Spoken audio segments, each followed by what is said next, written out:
Good wishes to all of you. Fundamentals of Physical Geography textbook for class 11, chapter 6, Geomorphic Processes audiobook.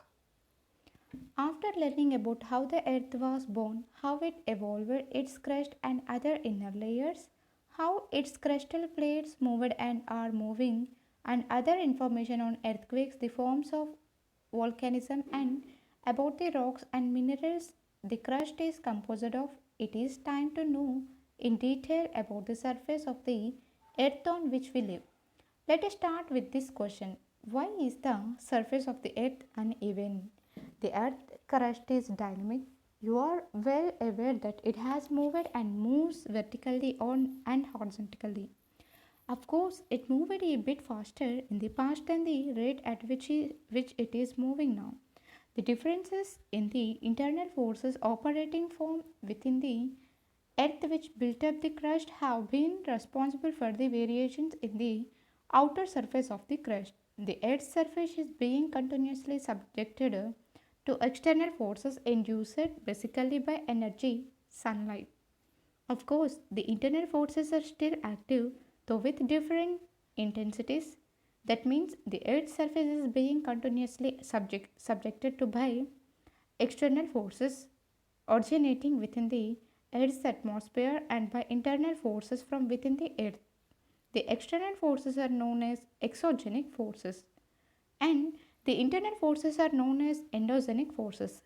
The actions of exogenic forces result in wearing down, degradation of relief, elevations, and filling up, aggradation of basins, depressions on the Earth's surface. The phenomena of wearing down of relief variations of the surface of the Earth through erosion is known as gradation. The endogenic forces continuously elevate or build up parts of the Earth's surface, and hence the exogenic processes fail to even out the relief variations of the surface of the Earth. So, variations remain as long as the opposing actions of exogenic and endogenic forces continue.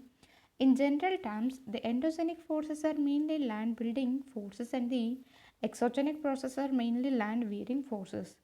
The surface of the earth is sensitive. Humans depend on it for their sustenance and have been using it extensively and intensively. So, it is essential to understand its nature in order to use it effectively without disturbing its balance and dimensioning its potential for the future. Almost all organisms contribute to sustain the Earth's environment. However, humans have caused extensive damage to the environment through overuse of resources. Use we must, but must also leave it potential enough to sustain life through the future. Most of the surface of the earth had and has been shaped over very long periods of time, hundreds and thousands of years. And because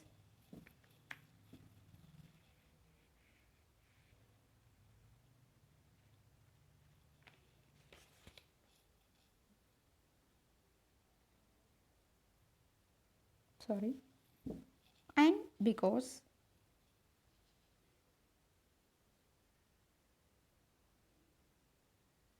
use we must, but must also leave it potential enough to sustain life through the future. Most of the surface of the earth had and has been shaped over very long periods of time, hundreds and thousands of years.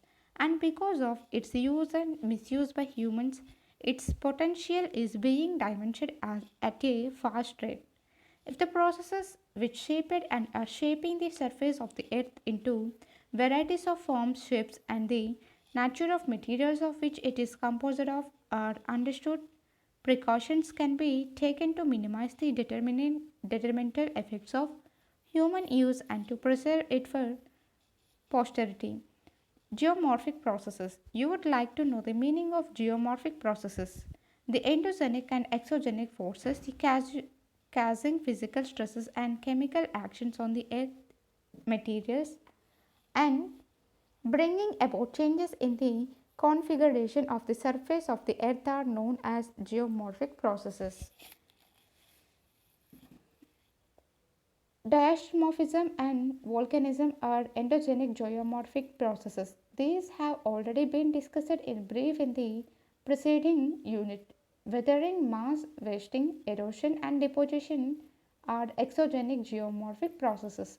These exogenic processes are these exogenic processes are dealt with in detail in this chapter. Any exogenic element of nature like water, ice, wind, etc., capable of acquiring and transporting earth materials can be called a geomorphic agent. When these elements of nature become mobile due to gradients, they remove the materials and transport them over slopes and deposit them at lower level. Geomorphic processes and geomorphic agents, especially exogenic, unless stated separately, are one and the same. A process is a force applied on earth materials affecting the same. An agent is a mobile medium like running water, moving ice masses, wind, waves, and currents, etc., which removes, transports, and deposits earth materials, running water, groundwater, glaciers, wind, waves, and currents, etc., can be called geomorphic agents. Do you think it is essential to distinguish geomorphic agents and geomorphic processes? Gravity, besides being a directional force activating all downslope movements of matter, also causes stresses on the Earth's material. Indirect gravitational stresses, active wave and tide induced currents and winds. Without gravity and gradients, there would be no mobility and hence no erosion. Transportation and deposition are possible. So, gravitational stresses are as important as the other geomorphic processes. Gravity is the force that is keeping us in contact with the surface, and it is the force that switches on the movement of all surface material on Earth. All the movements either within the earth or on the surface of the earth occur due to gradients from higher levels to lower levels, from high pressure to low pressure areas, etc. Endogenic processes. The energy emanating from within the earth is the main force behind endogenic geomorphic processes. This energy is mostly generated by radioactivity, rotational and tidal friction, and primordial heat from the origin of the earth. This energy, due to geothermal gradients and heat flow from within, induces diastrophism, dias- diastrophism, and volcanism in the lithosphere. Due to variations in geothermal gradients and heat flow from within, crustal thickness and strength, the action of endogenic forces are not uniform and hence the tectonically controlled original crustal surfaces uneven. Diastroph- Diastrophism. All processes that move, elevate, or build up portions of the Earth's crust come under diastrophism. They include organic processes involving mountain building through several folding and affecting long and narrow belts of the Earth's crust.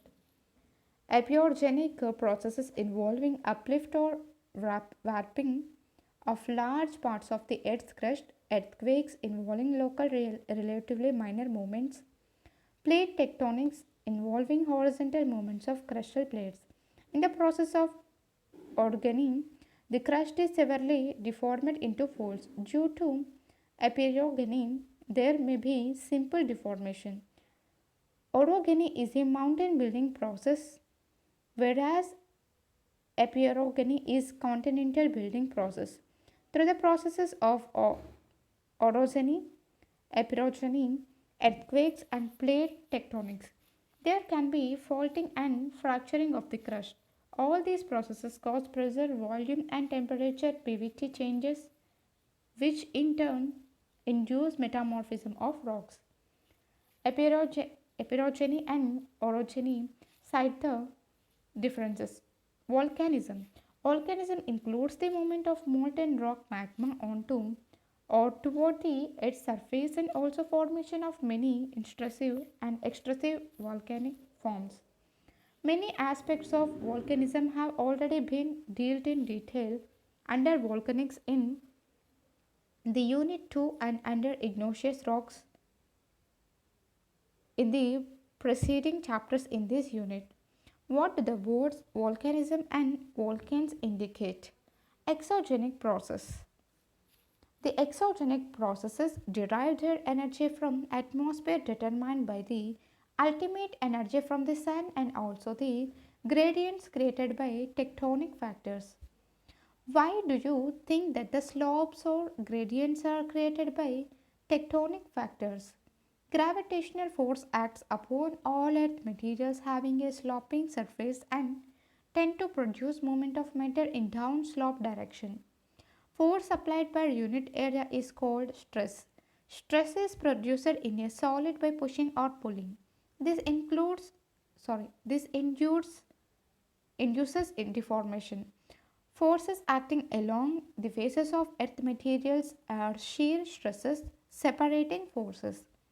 It is this stress that breaks rocks and other earth materials. The shear stresses result in angular displacement or slippage. Besides the gravitational stress, earth materials become subjected to molecular stresses that may be caused by a number of factors amongst which temperature changes, crystallization, and melting are the most common. Chemical processes normally lead to loosening of bonds between grains, dissolving of soluble minerals, or cementing materials. Thus, the basic reason that leads to weathering, mass movements, and erosion is development of stresses in the body of the earth materials. Temperature and precipitation are the two important climatic elements that control various processes. All the exogenic geomorphic processes are covered under a general term denudation. The word denude means to strip off or to uncover. Weathering, mass wasting movements, erosion, and transportation are included in denudation. The flowchart figure 6.1 gives the denudation process and their respective driving forces. It should become clear from this chart that for each process there exists a distinct driving force or energy. As there are different climatic regions owing to variations in thermal gradients created by latitudinal, seasonal, and land and water spread on the surface of the earth, the exogenic geomorphic processes vary from region to region. The density, type, and distribution of vegetation, which largely depend upon precipitation and temperature, also exist. Take a look at figure 6.1, denudational processes and their driving forces. Denudational processes mainly divided into three: weathering, mass movements, erosion, transportation. Process, driving force, energy. Weathering, gravitational molecular stresses and or chemical actions. Mass movements, gravitational force. Erosion or transportation, kinetic energy.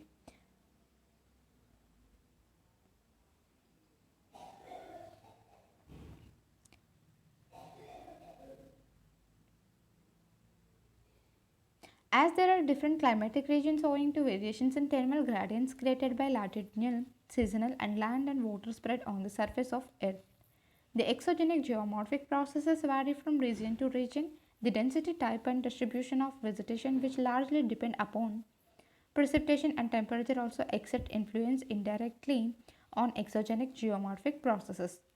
Within different climatic regions, there may be local variations of the effects of different climatic elements due to altitudinal differences, aspect variations, and the variation in the amount of insolation received by north and south facing slopes as compared to east and west facing slopes. Further, due to differences in wind velocities and directions, amount and kind of precipitation, its intensity, the relation between precipitation and evaporation, daily range of temperature, freezing and thawing frequency, depth of frost penetration, the geomorphic processes vary within any climatic region. What is the sole driving force behind all the exogenic processes? Climatic factors being equal, the intensity of action of exogenic geomorphic processes depends upon type and structure of rocks. The term structure includes such aspects of rocks as folds, faults, orientation and inclination of beds, presence or absence of joints, bedding plants, hardness or softness of constituent minerals, chemical susceptibility of mineral constituents, the permeability or impermeability, etc. Different types of rocks with differences in their structure offer varying resistances to various geomorphic processes. A particular rock may be resistant to one process and non resistant to another.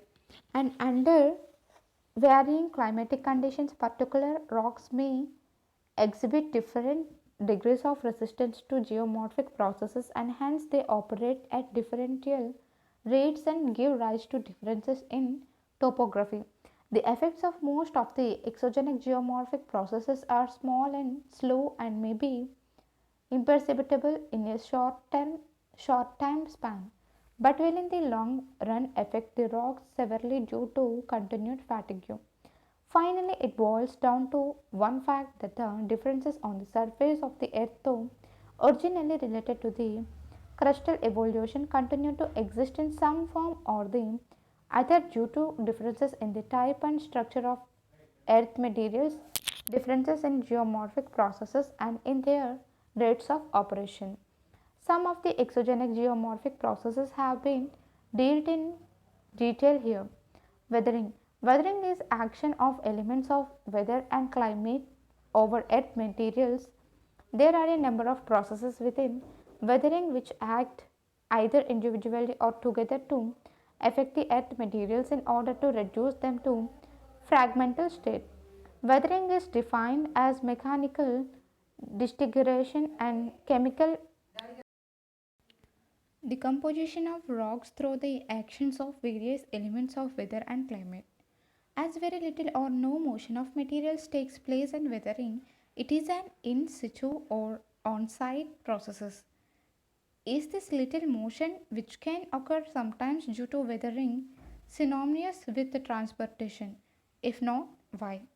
Weathering processes are conditioned by many complex geological, climatic, topographic, and vegetative factors. Climate is of particular importance. Not only weathering processes differ from climate to climate, but also the depth of the weathering mantle, figure 6.2. Take a look at figure 6.2, climatic regions and depth of weathering mantles adapted and modified from Starko 1967. You can see here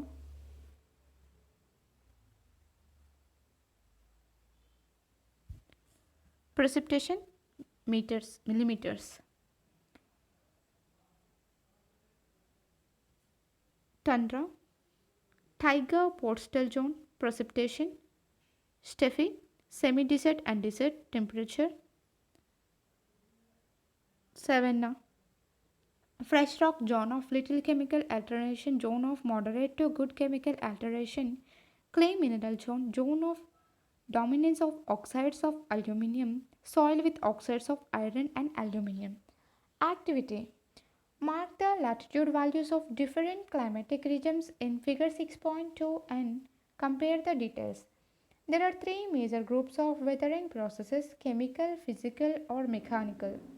Biological weathering processes. Very rarely does any one of these processes ever operate completely by itself, but quite often a dominance of one process can be seen. Chemical weathering processes. A group of weathering processes with solution, carbonation, hydration, oxidation, and reduction act on the rocks to decompose, dissolve, or reduce them to a fine plastic state through chemical reactions by oxygen, surface, and or soil, water and other acids. Water and air, oxygen and carbon dioxide along with heat must be present to speed up all chemical reactions. Over the above, the carbon dioxide present in the air, decomposition of plants and animals increases the quantity of carbon dioxide underground. These chemical reactions on various minerals are very much similar to the chemical reactions in a laboratory. Physical weathering processes. Physical or mechanical weathering processes depend on some applied forces. The applied forces could be gravitational forces such as overburden pressure, load, and shearing stress. Expansion forces due to temperature changes, crystal growth, or animal activity. Water pressure Water pressures controlled by wetting and drying cycles. Many of these forces are applied both at the surface and within different earth materials, leading to rock fracture. Most of the physical weathering processes are caused by thermal expansion and pressure release. These processes are small and slow but can cause great damage to the rocks because of continued fatigue. The rock suffers due to repetition of contraction and expansion. Biological activity and weathering. Biological weathering is contribution to or removal of minerals and ions from the weathering environment and physical changes due to growth or movement of organisms. Burrowing and wedging by organisms like earthworms, termites, rodents, etc. help in exposing the new surfaces to chemical attack and assists in the penetration of moisture and air. Human beings by disturbing vegetation, plugging and cultivating soils also help in mixing and creating new contacts between air, water and minerals in the earth materials. Decaying plant and animal matter help in the production of humic, carbonic, and other acids which enhance decay and solubility of some elements. Plant roots exert a tremendous pressure on the earth materials mechanically, breaking them apart. Special effects of weathering. Exfoliation. This has already been explained under physical weathering process of unloading, thermal contraction and expansion and salt weathering. Exfoliation is a result but not a process. Flaking off of more or less curved sheets of shells from over rocks or bedrock result in smooth and rounded surface figures 6.3 6.4. Exfoliation can occur due to expansion and contraction induced by temperature changes. Exfoliation domes and tores results due to unloading and thermal expansion respectively. Take a look at figure 6.4. Exfoliation, flaking and granular disintegration. Significance of withering. Withering processes are responsible for breaking down the rocks into smaller fragments and preparing the way for formation of not only regolith and soils but also erosion and mass movements.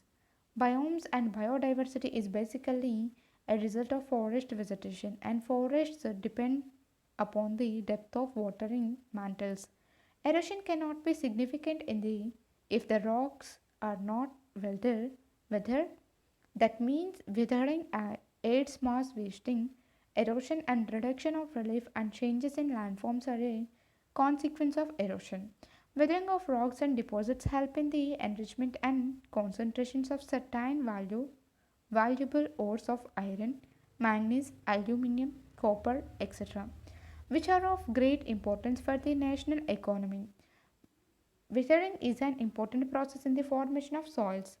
When rocks undergo withering, some materials are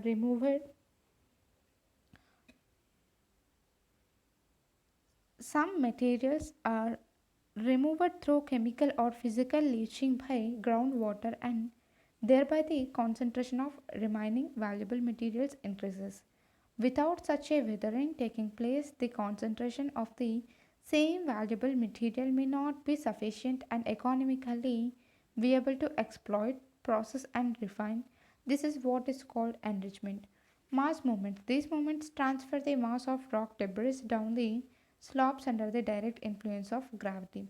That means air, water, or ice do not carry debris with them from place to place, but on the other hand, the debris may carry with it air, water, or ice. The movements of mass may range from slow to rapid, affecting shallow to deep columns of materials and include creep, flow, slide, and fall. Gravity exerts its force on all matter, both bedrock and the products of weathering. So, weathering is not a prerequisite for mass movement, though it aids mass movements. Mass movements are very active over weathered slopes rather than over unweathered materials. Mass movements are aided by gravity and no geomorphic agent like running water, glaciers, wind, waves, and currents participate in the process of mass movements. That means mass movements do not come under erosion, though there is a shift aided by gravity of materials from one place to another. Materials over the slopes have their own resistance to disturbing forces and will yield only when force is greater than the shearing resistance of the materials. Weak unconsolidated materials, thinly bedded rocks, faults, steeply dipping beds, vertical cliffs, or steep slopes, abundant precipitation and torrential rains and scarcity of vegetation, etc. Favor mass movements. Several activating causes precedes mass movements. They are removal of support from below to materials above through natural or artificial means, increase in gradient and height of slopes, overloading through addition of materials naturally or by artificial filling, overloading due to heavy rainfall, saturation and lubrication of slope materials, removal of material or load from over the original slope surfaces, occurrence of earthquakes, explosion or machinery, excessive natural seepage, heavy drawdown of water from lakes, reservoirs, and rivers leading to slow outflow of water from under the slopes or river banks, indiscriminate removal of natural vegetation, heavy have heaving up of soils due to frost growth and other causes. Flow and slide are the three forms of movements. Figure 6.5 shows the relationships among different types of mass movements, their relative rates of movement and moisture limits.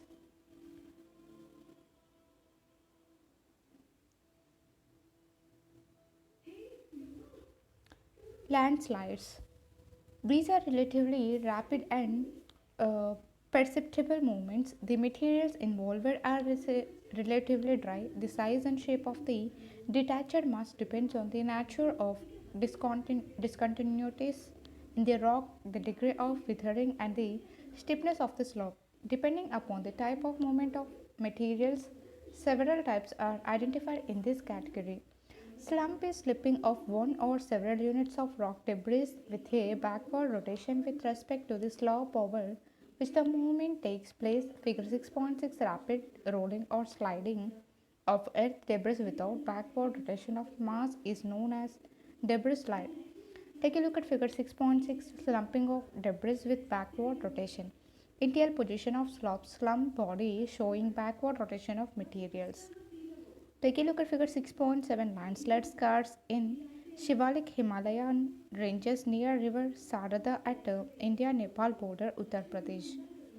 Debris fall is nearly a free fall of earth debris from a vertical or overhanging face. Sliding of individual rock masses down bedding, joint or fall surfaces is rock slide. Over steep slopes, rock sliding is very fast and destructive. Figure 6.7 shows landslide scars over steep slopes. Slides occur as planar failures along discontinuities like bedding plans that dip steeply. Rockfall is free falling of rock blocks over any steep slope, keeping itself away from the slope. Rockfalls occur from the superficial layers of the rock face an occurrence that distinguishes it from rock slide, which affects materials up to a substantial depth. Between mass wasting and mass movements, which term do you feel is most appropriate? Why? Can solifluction be included under rapid flow movements? Why it can be and can't be? In our country, debris, avalanches, and landslides occur very frequently in the Himalayas. There are many reasons for this. One, the Himalayas are tectonically active. They are mostly made up of sedimentary rocks and unconsolidated and semi consolidated deposits. The slopes are very steep compared to the Himalayas. The Nilgiris bordering Tamil Nadu, Karnataka, Kerala, and the Western Ghats along the west coasts are relatively tectonically stable and are mostly made up of very hard rocks. But still, debris, avalanches, and landslides occur through not as frequently as in the Himalayas. In these hills, why? Many slopes are steeper with almost vertical cliffs and escarpments in the Western Ghats and Nilgiris. Mechanical weathering due to temperature changes and ranges is pronounced.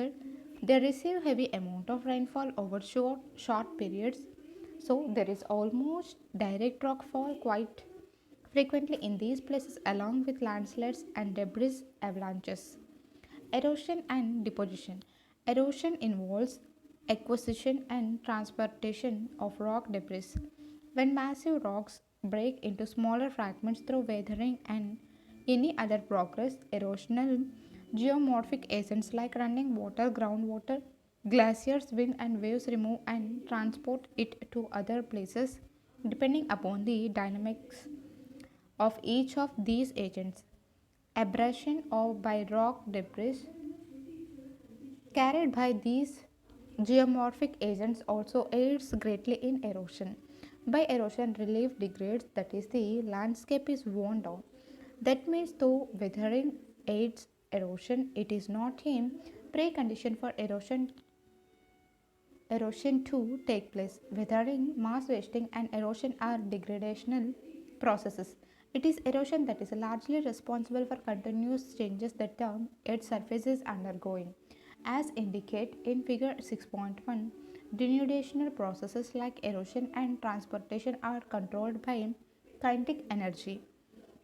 The erosion and transportation of earth materials is brought about by wind, running water, glaciers, waves, and groundwater. Of these, the first three agents are controlled by climatic conditions. They represent three states of matter: gaseous, wind, liquid, running of matter, running water, and solid glacier, respectively. Can you compare the three climatically controlled agents? The work of the other two agents of erosion, waves, and groundwater is not controlled by climate. In case of waves, it is the location along the interface of litho and hydrosphere coastal region that will determine the works of waves, whereas the work of groundwater is determined more by the lithological character of the region. If the rocks are permeable and soluble and water is available, only then karst topography develops. In the next chapter, we shall be dealing with the landforms produced by each of these agents of erosion. Deposition is a consequence of erosion. The erosional agents lose their velocity and hence energy on gentler slopes, and the materials carried by them start to settle themselves. In other words, deposition is not actually the work of any agent. The coarser materials get deposited first and finer ones later.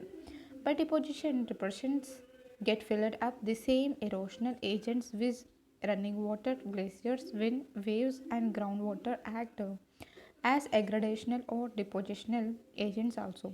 What happens to the surface of the earth due to erosion and deposition is elaborated in the next chapter on landforms and their evolution. There is a shift of materials in mass movements as well as in erosion from one place to another. So, why can both be treated as one and the same? Can there be appreciable erosion without rocks undergoing weathering? Soil formation. Use the plants growing in soils you play in the ground and come into contact with soil. You touch and feel soil and soil your clothes while playing. Can you describe it? Soil is a dynamic medium in which many chemical, physical, and biological activities go on constantly. Soil is a result of decay. It is also the medium for growth. It is a changing and developing body. It has many characteristics that fluctuate with the fluctuate with the seasons. It may be alternatively cold and warm or dry and moist. Biological activity is slowed or stopped if the soil becomes too cold or too dry. Organic matter increases when leaves fall or gases die. Process of soil formation. Soil formation or pedogenesis depends first on weathering. It is this weathering mantle depth of the weather material which is the basic input for soil to form. First, the weathered material or transport deposits are colonized by bacteria and other inferior plant bodies like mosses and lichens. Also, several minor organisms may take shelter within the mantle and deposits. The dead remains of organisms and plants help in humus accumulation. Minor grasses and ferns may grow. Later, bushes and trees will start growing through seeds brought in by birds and wind. Plant roots penetrate down, burrowing Burrowing animals bring up particles. Mass of material becomes porous and sponge like with a capacity to retain water and to permit the passage of air. And finally, a mature soil, a complex mixture of mineral and organic products forms. Is weathering solely responsible for soil formation? If not, why? Pedology is soil science. A pedologist is a soil scientist. Soil forming factors. Five basic factors control the formation of soils: parent material, topography, climate, biological activity, time. In fact, soil forming factors act in union and affect the action of one another. Parent material. Parent material is a passive control factor in soil formation. Parent materials can be any in situ or on site, whether rock debris, residual soils, or transported deposits, transported soils. Soil formation depends upon the texture, sizes of debris, and structure deposition structure. Disposition of individual grains, particulars of debris, as well as the mineral and chemical composition of the rock debris deposits. Nature and rate of weathering and depth of weathering mantle are important considerations under parent materials. There may be differences in soil over similar bedrock, and dissimilar bedrocks may have similar soils above them. But when soils are very young and have not matured, these show strong links with the type of parent rock. Also, in case of some limestones areas where the weathering processes are specific and peculiar, soils will show clear relation with the parent rock. Topography. Topography, like parent materials, is another passive control factor. The influence of topography is felt through the amount of exposure of a surface covered by parent materials to sunlight and the amount of surface and subsurface drainage over the through the parent materials. Soils will be thin on steep slopes and thick over flat upland areas. Over gentle slopes where erosion is low and percolation of water is good. Soil formation is very favorable. Soils over flat areas may develop a thick layer of clay with good accumulation of organic matter, giving the soil dark color. Climate. Climate is an important active factor in soil formation. The climate elements involved in soil development are moisture in terms of its intensity, frequency, and duration of precipitation, evaporation, and humidity, temperature in terms of seasonal and diurnal variations. Precipitation gives soils its moisture content, which makes the chemical and biological activities possible. Excess of water helps in the downward transportation of soil components through the soil elevation and deposits the same down below elevation. In climates like wet, Equatorial rainy areas with high rainfall not only calcium, sodium, magnesium, potassium, etc., but also a major part of silica is removed from the soil. Removal of silica from the soil is known as desilication in dry climates because of high temperature evaporation exceeds precipitation and hence groundwater is brought up to the surface by capillary action, and in the process the water evaporates leaving behind salts in the soil. Such salts form into a crust in the soil known as hard pans. In tropical climates and in areas with intermediate precipitation conditions, calcium carbonate nodules canker are formed. Temperature acts in two ways: increasing or reducing chemical and biological activity. Chemical activity is increased in higher temperatures, reduced in cooler temperatures, with an exception of carbonation, and stops in freezing conditions. That is why tropical soils with higher temperatures show deeper profiles, and in the frozen tundra regions, soils contain largely mechanically broken materials. Biological activity: the vegetative cover and organisms that occupy the parent materials from the beginning and also at later stages help in adding organic matter, moisture retention, nitrogen, etc. Dead plants provide humus, the finely divided organic matter of the soil. Some organic acids which form during humidification aid in decomposition the minerals of the soil parent materials. Intensity of bacterial activity shows up differences between soils of cold and warm climates. Humus accumulates in cold climates as bacterial growth is slow, with undecomposed organic matter because of low bacterial activity. Layers of peat develop in subarctic and tundra climates. In humid tropical and equatorial climates, bacterial growth and action is intense and dead vegetation is rapidly oxidized, leaving very low humus content in the soil. Further, bacteria and other soil organisms like gaseous nitrogen from the air and convert it into a chemical form that can be used by plants. This process is known as nitrogen fixation. Rhizobium, a type of bacteria, lives in the root nodules of leguminous plants and fixes nitrogen beneficial to the host plant. The influence of large animals like ants, termites, earthworms, rodents, etc., is mechanical, but it is nevertheless important in soil formation as they rework the soil up and down. In case of earthworms, as they feed on soil, the texture and chemistry of the soil that comes out of their body changes. Time. Time is the third important controlling factor in soil formation. The length of time the soil forming processes operate determines maturation of soils and profile development. A soil becomes mature when all soil forming processes act for him sufficiently long time, developing a profile. Soils developing from recently deposited alluvium or glacial till are considered young, and they exhibit no horizons or only poorly developed horizons. No specific length of time in absolute terms can be fixed for soils to develop and mature.